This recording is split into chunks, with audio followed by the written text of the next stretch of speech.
Okay 784. Okay 25 ના કરીએ 6 25 થાય અને 30 ના કરીએ 900 થાય. 25 થી બરોબર 30 ની વચ્ચે આવડું કોઈ પણ નું વર્ગમૂળ, કારણ કે 1/2 આપેલું છે એટલે કોઈ પણ નું વર્ગમૂળ છે. 88 64 28 નું છે. ડન છે. આ સંખ્યા 28 આપેલી છે. ઓકે 576 5 25 થી ઓકે 6 25 થી નીચે આવડો 24 નું 24 ભાગ્યા 3 વત્તા આઈ x લઈ લઈએ અને આની બરાબર કેટલા થતું ભાઈ 1600 કોનું વર્ગમૂળ છે? આઈ 1/2 પણ કોઈનું વર્ગમૂળ જ હોય તો ભાઈ 40 × 40 બરાબર 1600 થાય. આવું આપણને આપ્યું છે. બરોબર. હવે આગળ પેલા ભાગાકાર કરીએ તો 8 વધે. બરોબર. 28 + 8 કરીએ તો કેટલા થતું કે 36.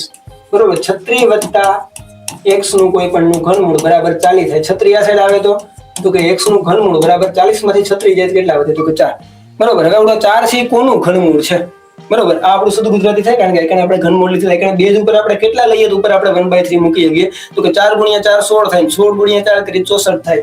આપણે આ વસ્તુ મારે આ રીતના લખવી તો લખી શકીએ કે ભાઈ 64 ની 1/3 બેના બેઝ બરોબર, બેના પાવર હરખા છે. બેના બેઝ કેવો? કારણ કે આપણું સમીકરણ છે એટલે હર વખતે આવડી વસ્તુ જરૂરી નથી.